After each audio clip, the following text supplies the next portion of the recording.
అటు దిక్కు ఇక్కడికి వచ్చామండి మోరియాకి. ఇలా వెళ్ళడానికి ఉందా? ఇలా లెఫ్ట్కి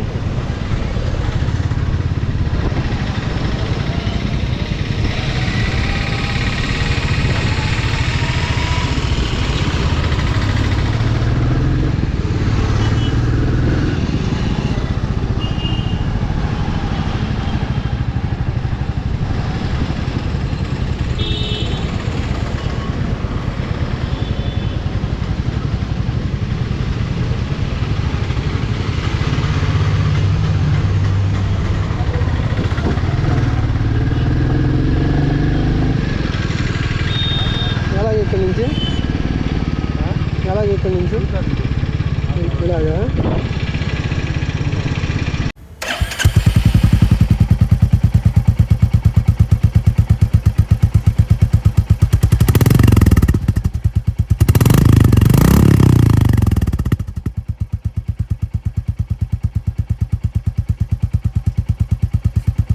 hi guys, good morning and welcome back to the channel. So ఇక్కడైతే చూస్తున్నారు కదా, రాయల్ ఎన్ఫీల్డ్ అంటే చాలామందికి లవ్, ఎప్పటి నుంచో కొనుక్కుందామని చాలామందికి డ్రీమ్ కూడా ఉంటుంది. సో అంటే ఇదనే కాదు, ఇది వచ్చేటప్పటికి బుల్లెట్ 350 ఇదనే కాదు, రాయల్ ఎన్ఫీల్డ్లో చాలా బైక్స్ చాలామంది డ్రీమ్ అయితే ఉంటాయి. అండ్ నాకు కూడా పర్సనల్గా ఏంటంటే బుల్లెట్ అనేది ఎప్పటి నుంచో డ్రీము. నాది లాస్ట్ బైక్ కొనుక్కునే టైంకి కూడా మనకి బడ్జెట్ సరిపోక ఇదైతే తీసుకోలేదు, కానీ నెక్స్ట్ కంపల్సరీగా నేను అప్గ్రేడ్ చేసుకున్నప్పుడు కంపల్సరీగా మన గ్యారేజ్లోకి బుల్లెట్ అయితే వస్తుంది. అండ్ ఇంతకీ ఇదే ఎవరిది అనుకుంటున్నారు కదా, ఇది వచ్చేటప్పటికి నీలో ఆర్ట్స్ ఆటోమొబైల్. మీలో చాలామందికి తెలిసే ఉంటుంది, మోస్ట్లీ మన వీడియోస్లో చాలా చోట్ల ఆయన కనబడ్డారు కూడా. ఆయనదనమాట బైక్, రీసెంట్గా అయితే తీసుకున్నారు. సో షార్ట్ కట్లో మొత్తం అంతా కూడా ల్యాగ్ చేయకుండా అసలు బుల్లెట్లో ఏముంది, ఇది ఎంత ప్రైస్కి తీసుకున్నారు, ఎవ్రీథింగ్ దీని గురించి అయితే మనం మాట్లాడేసుకుందాం ఈ వీడియోలో. సో స్టార్టింగ్ మనం సైడ్ ప్రొఫైల్ నుంచి చూసుకుంటే ఈ టైప్లో అయితే ఉంది. అండ్ రాయల్ ఎన్ఫీల్డ్ బుల్లెట్ అంటేనే మనకి తెలిసిందే కదా, ఇక్కడ చూస్తున్నారు కదా లోగో, ఇదైతే చాలామందికి లవ్. ఇది రెట్రో మోడల్ని ఇదైతే మనకి తీసుకొస్తుంది అనమాట. అంటే దీంట్లో తర్వాత ఈ రాయల్ ఎన్ఫీల్డ్ బ్యాడ్జింగ్లు అనేవి చాలా డిఫరెంట్ టైప్స్ అయితే డిజైన్ చేశారు. కాకపోతే ఏంటంటే ఇది నిజంగా రెట్రో ఫీల్ అనేది వస్తుంది అనమాట. ఈ లోగో ఇక్కడ ఈ రాయల్ ఎన్ఫీల్డ్ అనేది ఈ గోల్డ్ కలర్ తోటి మధ్యలో ఈ రెడ్ కలర్ తోటి ఈ టైప్లో వచ్చింది చూసారు, ఇదంతా కూడా టోటల్. అండ్ అలాగే ఇక్కడ బుల్లెట్ 350 అనేది కూడా అదే టైప్లో ఇదైతే డిజైన్ చేయడం జరిగింది. అండ్ ఇంకొకటి ఏంటంటే రాయల్ ఎన్ఫీల్డ్లో మనకి స్ట్రైప్స్ అన్నీ కూడా ఏంటంటే హ్యాండ్ పెయింటెడ్ అనమాట. మనకి ఏదో మెషిన్ తోటి అలాంటివి కాదు, టోటల్ ఆర్టిస్ట్ అయితే ఉంటారు, వాళ్ళ వర్క్ ఇదంతా కూడా. అండ్ ఇంకా స్టార్టింగ్ మనం ఫ్రంట్ ప్రొఫైల్ చూసుకుంటే దీంట్లో ఎల్ఈడీలు ఇలాంటివి అయితే ఏం రావు, టోటల్ రెట్రో. ముందరే చెప్పాను కదా, సో మనకి కియాన్ చేయగానే పైలట్ ల్యాంప్స్ అయితే టోటల్ హాలోజన్లో వచ్చాయి, as well as head light కూడా మనకి హాలోజన్లోనే ఉంటుంది. సో మనం ఇలా స్టార్ట్ చేసిన తర్వాత హెడ్ లైట్ అయితే ఈ టైప్లో లైట్ అవుతుంది. అంటే హెడ్ లైట్కి సపరేట్ స్విచ్ అయితే ఏమి ఉండదు అనమాట. అండ్ హెడ్ లైట్ వెలిగిన తర్వాత మనం కావాలంటే హై బీము, లో బీము, పాస్ లైట్ ఇవన్నీ అయితే మనం యాక్సెస్ చేయొచ్చు. ఇక్కడైతే ఉంటుంది, అది నేను చూపిస్తాను తర్వాత. ఇప్పుడు ఒకసారి అయితే కీ ఆపేద్దాం. అండ్ నెక్స్ట్ ఇంకా దీంట్లో చూసుకుంటే మనకి సిగ్నల్ ల్యాంప్స్ కూడా టోటల్ హాలోజన్లో ఉంటాయి. దానికి సంబంధించి మనకి హజార్డ్ ల్యాంప్ స్విచ్ కూడా అయితే సపరేట్గా అయితే ఉంటుంది. ఫ్రంట్ వచ్చేటప్పటికి టెలిస్కోపిక్ ఫోక్స్ అయితే వస్తాయి, 41 mm అయితే ఉంటుంది. అండ్ టోటల్ ట్రావెల్ వచ్చేటప్పటికి 130 mm ట్రావెల్ అయితే ఉంటుంది. అండ్ ఫ్రంట్ మడ్ గార్డ్ కూడా టోటల్ హెవీ మెటల్ అయితే యూజ్ చేస్తారు. అండ్ ఈ విడ్త్ కూడా చాలా బాగుంది. సో ఈ మధ్యలో గ్యాప్ కూడా చాలా ఎక్కువ ఉంటుంది. అంటే ఇది ఆఫ్ రోడ్స్లోకి తీసుకెళ్లే బైక్ కాదు, కానీ ఆఫ్ రోడ్స్లోకి కూడా తీసుకెళ్తారు, ప్రాబ్లం అయితే ఏం లేదు. అండ్ దీంట్లో ట్యూబ్ టైర్ మాత్రమే వస్తుంది, ట్యూబ్లెస్ ఆప్షన్ అయితే ఉండదు. బట్ యాజ్ అన్ యాక్సరీ మనం కావాలంటే తర్వాత ఎల్లో వీల్స్ అలాగే ట్యూబ్లెస్ టైర్స్ ఇలాంటివన్నీ మనం ఫిట్ చేయించుకోవచ్చు. అండ్ ఫ్రంట్ కూడా చూస్తున్నారు కదా, టోటల్ స్పోక్ వీల్సే. అండ్ ఇది వచ్చేటప్పటికి సియట్ నుంచి అయితే వచ్చింది 100/90 19 సెక్షన్ అనమాట వీల్ వచ్చేటప్పటికి. అండ్ ఫ్రంట్ డిస్క్ చూసుకున్నా సరే 300 mm డిస్క్ అయితే వస్తుంది, సింగిల్ ఛానల్ ABS అయితే వస్తుంది. అండ్ బైబ్రీ నుంచి 2 piston క్యాలిపర్ అయితే ప్రొవైడ్ చేశారు. సో ఇక్కడ మనకి క్రోమ్ కనబడుతుంది, కానీ ఓవరాల్గా బైక్లో చూసుకుంటే మనకి క్రోమ్ ఎలిమెంట్స్ అనేది మరీ ఓవర్గా అయితే లేదు. అండ్ నెక్స్ట్ ఇంకా ఇక్కడ చూసుకుంటే మనకి సంప్ గార్డ్ అయితే దీంట్లో యాజ్ అన్ యాక్సరీ ఫిట్ చేసుకోవాలి, బట్ దీనికైతే ఇంకా అది ఫిట్ చేయలేదు. As well as crash gourd కూడా ఫిట్ చేయలేదు. హార్న్ వచ్చేటప్పటికి మధ్యలో అయితే ఉంది.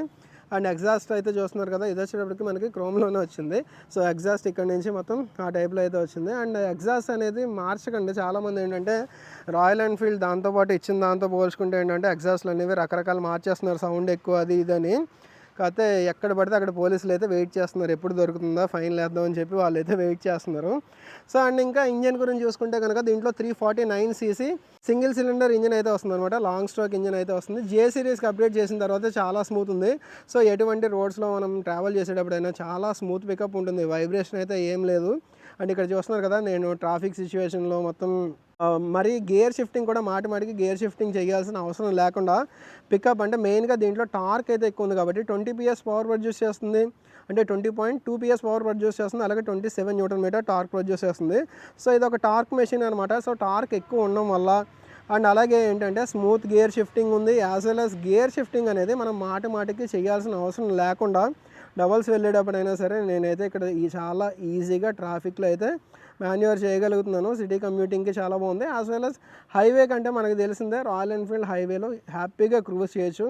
ఎందుకంటే thousands and thousands of kilometres royal Enfields మీద ట్రావెల్ చేస్తూ ఉంటారు. లే, లడాక్, స్పితి వ్యాలీ ఇలాంటివి చాలామంది ట్రావెల్ చేస్తూ ఉంటారు కాబట్టి. అండ్ ఇది వచ్చేటప్పటికి ఎయిర్ కూల్డ్ ఇంజిన్ మాత్రం అయితే వస్తుందన్నమాట. ఆయిల్ కూలింగ్ సెపరేట్ ఫ్రేమ్ అది ఏం లేదు. అండ్ ఇక్కడ ఇంజిన్ దగ్గర ఫిన్స్ కూడా చూస్తున్నారు కదా, చాలా ఫిన్స్ అయితే ఉన్నాయి. సో బయట నుంచి వచ్చే గాలితోటి మనకి త్వరగా ఇదంతా కూల్ అవ్వడం గురించి ఈ ఫిన్స్ అయితే ఎక్కువ ఇవ్వడం అయితే జరిగింది. అండ్ ఇంకా ఇక్కడ చూస్తున్నారు కదా, బ్రేక్ వచ్చేటప్పటికి మొత్తం ఈ సెటప్ ఇలా ఉందేంటి అనుకోకండి. దీంట్లో వచ్చేటప్పటికి మనకి బ్యాక్ సైడ్ డ్రమ్ బ్రేక్ మాత్రమే వస్తుంది, డిస్క్ బ్రేక్ అయితే కాదు. అండ్ ఇది కొంచెం ఏమైనా మార్చి ఇంకొంచెం క్వాలిటీగా ఇస్తే బాగుండదేమో నేనైతే అనుకుంటున్నాను.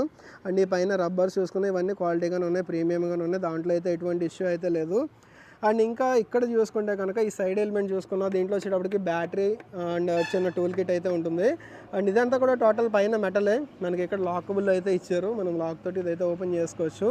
ఇంకా ఈ సైడ్ ప్రొఫైల్ నుంచి చూసుకుంటే ఓవరాల్గా బైక్ అయితే ఈ టైప్లో ఉంది. దీంట్లో గ్రౌండ్ క్లియరెన్స్ చూసుకుంటే 170 mm గ్రౌండ్ క్లియరెన్స్ అయితే ఉంటుంది. సో ఆల్మోస్ట్ ఆల్ ఇండియన్ రోడ్స్లో ఎక్కడ ఎటువంటి ఇష్యూ లేకుండా తిరగదు. మన స్పీడ్ బ్రేకర్స్ దగ్గర కానీ ఎక్కడ కూడా ఇది తగిలే ఛాన్స్ అయితే ఉండదు. హ్యాపీగా ఈ బైక్ని అయితే తీసుకెళ్ళిపోవచ్చు. సైడ్ మొత్తం ఎగ్జాస్ట్ అయితే చూస్తున్నారు కదా, బ్యాక్ వరకు ఈ టైప్లో ఉంది. టోటల్ క్రోమ్ టైప్లోనే ఇచ్చారు. అండ్ దీనిపైన ఒక గార్డ్ కూడా ఇచ్చారనమాట. అంటే మన కాలుకి డైరెక్ట్గా వేడైతే తగలకుండా ఇదైతే ప్రొటెక్ట్ చేస్తూ ఉంటుంది. బ్యాక్ సైడ్ చూసుకుంటే కనుక డ్యూయల్ షాక్ అబ్జర్వర్స్ అయితే దీంతో పాటు ఇవ్వడం జరిగింది. అవి 6 స్టెప్ అడ్జస్టబుల్ అనమాట. అండ్ నెక్స్ట్ ఇంకా బ్యాక్ సైడ్ చూసుకుంటే 153 mm బ్రేక్ అయితే వస్తుంది, డ్రమ్ బ్రేక్ అయితే వస్తుంది. దీంట్లో డిస్క్ బ్రేక్ అయితే లేదు. అండ్ ఇక్కడ చూస్తున్నారు కదా, ఇది వచ్చేటప్పటికి RLP సెన్సార్, దానికి సంబంధించిన వైర్ అయితే ఉంది. ఇక్కడ చూస్తున్నారు కదా, rear wheel lift protection sensor. So మనం ఎటువంటి స్పీడ్లో మనకు బ్రేక్ వేసినా ఏదైనా కూడా ఏంటంటే బ్యాక్ వీల్ అనేది పైకి లేవకుండా ఇదైతే కాపాడుతుంది. బ్యాక్ టైర్ మనం చూసుకుంటే కనుక 120/80 18 సెక్షన్ అయితే వస్తుంది. ఫ్రంట్ వచ్చేటప్పటికి మనకి 19 సెక్షన్ అయితే వచ్చింది కదా, సో బ్యాక్ వచ్చేటప్పటికి 18 అయితే వస్తుంది అనమాట. 1 ఇంచ్ అయితే తగ్గుతుంది. పర్ఫెక్ట్ క్రూజర్ సెటప్ అని చెప్పుకోవచ్చు. ఎందుకంటే ఫ్రంట్ వీల్తో పోల్చుకుంటే బ్యాక్ వీల్ కొంచెం కిందకుండి అండ్ ఇక్కడ నుంచి ఏంటంటే రిలాక్స్డ్ పొజిషన్లో మనకి ఇంజన్కి ఇలా ముందరకి మనకి ఫుడ్ పెగ్స్ అవి ఏవైతే వస్తాయో రిలాక్స్డ్ పొజిషన్ ఉంటుంది. సో సీట్ అక్కడ ఉంటుంది, మన కాళ్ళు అయితే ఇక్కడ వరకు ఉంటాయి కాబట్టి. అదే మనకి స్పోర్ట్స్ బైక్ అవి చూసుకుంటే ఇక్కడ నుంచి మళ్ళీ ఈ టైప్లో అయితే వస్తుంది. అవి లాంగ్ జర్నీకి అంత కంఫర్ట్ కాదు. అంటే మనకి ఇష్టమైతే ఏ బైక్ మీదైనా ఎంత లాంగ్ జర్నీ అయినా చేయొచ్చు, కానీ ఇది పర్ఫెక్ట్ క్రూజర్ సెటప్ అనమాట. అండ్ దీనికంటే ఇంకా పర్ఫెక్ట్గా ఉండేది ఏంటంటే మెటియోర్ 350 అలాంటివి. ఇంకా క్రూజర్ సెటప్ చాలా బాగుంటుంది, ఇంకా లాంగ్ జర్నీస్ చేసేటప్పుడు చాలా బాగుంటుంది. నెక్స్ట్ ఇంకా ఈ బ్యాక్ సైడ్ చూసుకున్నాం మడ్గాడ్, ఇదంతా కూడా టోటల్ మెటలే వస్తుంది. అండ్ ఇక్కడ రాయల్ ఎన్ఫీల్డ్ బ్యాడ్జింగ్ ఉంది. అండ్ ఈ లైట్స్ అయితే చూస్తున్నారు కదా, రెట్రో టైప్లో మనకి ఓల్డ్ మోడల్ లైట్ అయితే వస్తుంది. అండ్ ఇది number board holder as well as reflector అయితే ఉంది. అండ్ టైర్ గ్రిప్ కూడా చూస్తున్నారు కదా, ఈ టైప్లో ఉంది. As well as front tyre దగ్గర చూసుకున్నా సరే మనకి బటన్స్ అనేది ఇదివరకు పాత మోడల్లో ఇలాగా లైన్స్ అయితే వచ్చేవి, స్ట్రైట్గా లైన్స్ అయితే వచ్చేవి. బట్ ఇప్పుడు ఏంటంటే దీంట్లో నార్మల్ టైరే ఇచ్చారనమాట. డిజైన్ అయితే ఈ టైప్లో అయితే ఉంది. లెఫ్ట్ సైడ్ చూసుకుంటే మనకి ఓపెన్ చైన్ వచ్చింది. సో ఓపెన్ చైన్ అంటే మనకి తెలిసింది అట్లీస్ట్ 500 kilometers కైనా క్లీన్ చేసుకోవాలి, లూప్ చేసుకోవాలి. యాజ్ వెల్ as మనకి ఇక్కడ శారీ గార్డ్ ఉంది, ఫిమేల్ ఫుట్ రెస్ట్ ఉంది, అండ్ పిలియన్ ఫుట్ రెస్ట్ ఉంది, అండ్ సైడ్ స్టాండ్ ఉంది, మెయిన్ స్టాండ్ ఉంది, side stand engine cut off feature కూడా ఉంది. అండ్ దీంట్లో వచ్చేటప్పటికి 5 స్పీడ్ గేర్ బాక్స్ అయితే వస్తుంది, హీల్ అండ్ టో షిఫ్టర్ కూడా ఉంది. అండ్ ఓవరాల్గా డిజైన్ అయితే ఎలా ఉంది. దీంట్లో మెయిన్ ఏంటంటే సీట్ అనమాట. సో ఈ సీట్ కుషన్ చాలా బాగుంది. యాజ్ వెల్ as ఈ టైప్లో ఉండడం వల్ల మనకి టెయిల్ బోన్ దగ్గర కొంచెం కంఫర్ట్ అయితే ఉంటుందన్నమాట. లాంగ్ జర్నీస్ చేసేటప్పుడు అయినా సరే ఏదైనా కూడా. అంటే ఇది కొంతమందికి కంఫర్ట్ ఉండొచ్చు, కొంతమందికి కంఫర్ట్ లేకపోవచ్చు. అంటే మనం లావుగా ఉన్నప్పుడు ఒకలా ఉంటుంది, సన్నగా ఉన్న వాళ్ళకి ఒకలా ఉండొచ్చు. సో ఏదైనా సరే ఈ సీట్ కంఫర్ట్ మీకు పర్సనల్గా తెలియాలి అనుకుంటే కనుక మీరు కంపల్సరీగా ఈ బైక్ని అయితే టెస్ట్ రైడ్ చేయాల్సిందే, అట్లీస్ట్ కొన్ని కిలోమీటర్స్ అయినా కూడా. అండ్ క్లాసిక్ 350తో పోల్చుకుంటే నాకు ఈ సీట్ అనేది మంచి కంఫర్ట్ అనిపిస్తుంది. ఎందుకంటే క్లాసిక్ 350 అనేది 2 పీస్ సీట్ వస్తుంది కదా, ఆ 2 పీస్ సీట్తో పోల్చుకుంటే ఇలాగా సింగిల్ పీస్ సీట్ ఉన్నది ఇంకొంచెం కంఫర్ట్ అయితే ఉంటుంది. అండ్ దీంట్లోనే ఇప్పుడు కొత్త మోడల్ అనేది ఈ టైప్లో ఈ షేప్ అయితే ఉండదు, కొంచెం మొత్తం ఏకంగా సీట్ అయితే ఉంటుంది. సో అది కూడా మంచి కంఫర్ట్ అయితే ఉంటుంది. అండ్ ఈ సీట్ హైట్ కూడా చూసుకుంటే ఏంటంటే టోటల్గా 805 mm సీట్ హైట్ అయితే ఉంటుంది. ఇలా ఫ్యూయల్ ట్యాంక్ చూసుకుంటే కనుక 13 లీటర్ ఫ్యూయల్ ట్యాంక్ కెపాసిటీ అయితే ఉంటుంది. E20 పెట్రోల్ అంటే ఇథనాల్ 20% అండ్ పెట్రోల్ 80%, అలా కూడా ఇథనాల్ కంపాటబిలిటీ కలిగిన పెట్రోల్ కూడా దీంట్లో అయితే యూస్ చేసుకోవచ్చు. అండ్ మైలేజ్ వచ్చేటప్పటికి ఒక 40, ఇంకా బాగా ఎకానమీగా నడిపితే 45 కూడా వచ్చే ఛాన్సెస్ అయితే ఉన్నాయి. సో దీంతోపాటు ఇక్కడ చూస్తున్నారు కదా, హింజ్ కనెక్టివిటీ అయితే ఉంది. ఇది మనకి డైరెక్ట్గా చేతులకు అయితే వచ్చేయట్లేదు, రెట్రో మోడల్ అయినా సరే. ఇది ఒక మంచి ఫీచర్, చాలా బైక్స్కి ఇలా అయితే ఇవ్వట్లేదు.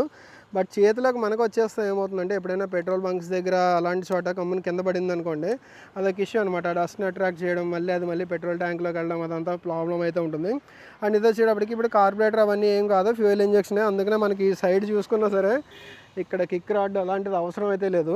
ఎందుకంటే ఫ్యూయల్ ఇంజెక్షన్ వచ్చిన తర్వాత, BS6 వచ్చిన తర్వాత మనకి ఒకవేళ కిక్ రాడ్ ఇచ్చినా కూడా బ్యాటరీ టోటల్గా డెడ్ అయితే మనం వెళ్ళే పరిస్థితి అయితే ఉండదు. ఎందుకంటే దీంట్లో ఉన్న ఎలక్ట్రికల్ స్టార్ట్ అవ్వాలంటే కంపల్సరీగా బ్యాటరీలో ఎంతో అంత దమ్ము ఉండాల్సిందే. నెక్స్ట్ ఈ బైక్ది టోటల్ వెయిట్ చూసుకుంటే కనుక 195 kg టోటల్ వెయిట్ అయితే ఉంటుంది.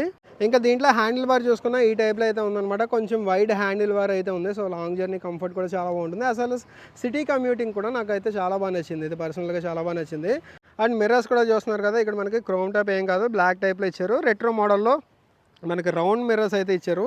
బట్ వ్యూ పరంగా చూసుకుంటే, బ్యాక్ వ్యూ పరంగా చూసుకుంటే అంతంత మాత్రమే, కానీ మరీ సూపర్ వ్యూ అయితే ఏం లేదు.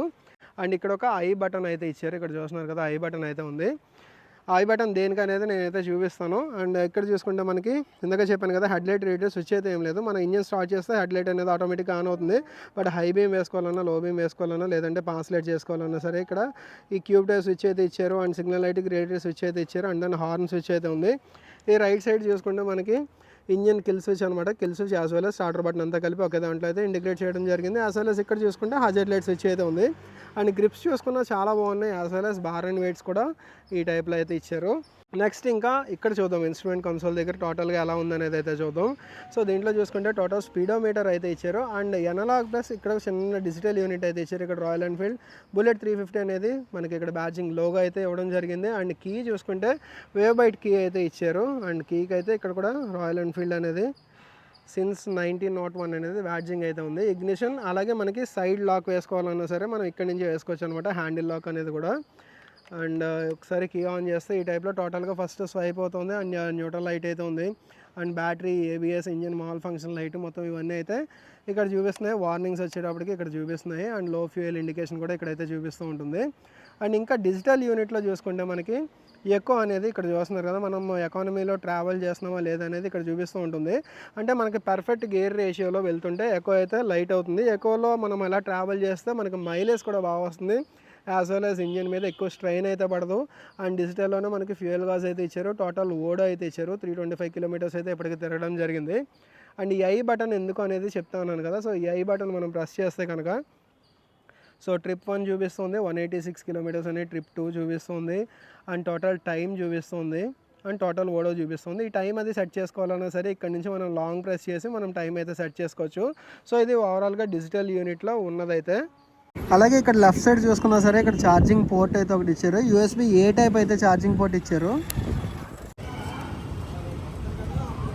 సో ఇది గైస్ ఓవరాల్గా రాయల్ ఎన్ఫీల్డ్ బుల్లెట్ 350 స్టాండర్డ్ మోడల్లో వచ్చిన బెటాలియన్ బ్లాక్ కలర్ అనమాట ఇది. దీని గురించి detail specification, walker and video అయితే. అండ్ అట్ లాస్ట్ వచ్చేటప్పటికి దీని ఎగ్జాస్ట్ అనమాట. రాయల్ ఎన్ఫీల్డ్ అంటేనే మనకి ఎగ్జాస్ట్ సౌండ్ అనేది చాలామంది విందాం అనుకుంటారు కదా. ఇప్పుడు ఒకసారి ఎగ్జాస్ట్ సౌండ్ అయితే విందాం ఎలా ఉంది ఏంటి అనేది.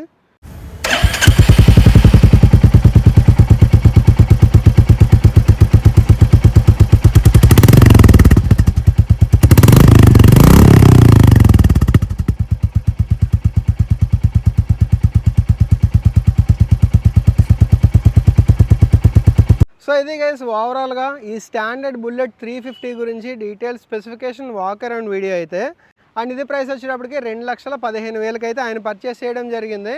అండ్ రాయల్ ఎన్ఫీల్డ్ అంటే మనకు ఒక ప్లస్ పాయింట్ ఉంటుంది ఏంటంటే, మన ఆంధ్రాలో ఎక్కడ తిరిగినా ఇదే ప్రైస్ ఉంటుంది. మీరు అటు సైడ్ శ్రీకాకుళం మూలకి వెళ్ళండి, ఇటు సైడ్ నెల్లూరుకి వెళ్ళండి, ఎటు సైడ్ వెళ్ళినా సేమ్ ప్రైస్ అయితే ఉంటుంది. షోరూమ్ టు షోరూమ్ మారిపోవడాలు ఇలాంటివి అయితే ఏమి ఉండదు. సో ఇదే గైస్ ఈ వీడియో అయితే. అండ్ ఈ వీడియో ఎక్కడితే ఎండ్ చేస్తున్నాను. ఈ వీడియో మీకు నచ్చినట్టయితే కనుక లైక్ చేయండి. అలాగే మన ఛానల్ ఫస్ట్ టైం చూస్తున్నట్టయితే కనుక సబ్స్క్రైబ్ చేయడం మర్చిపోకండి. Thanks for watching. Right safe, take care.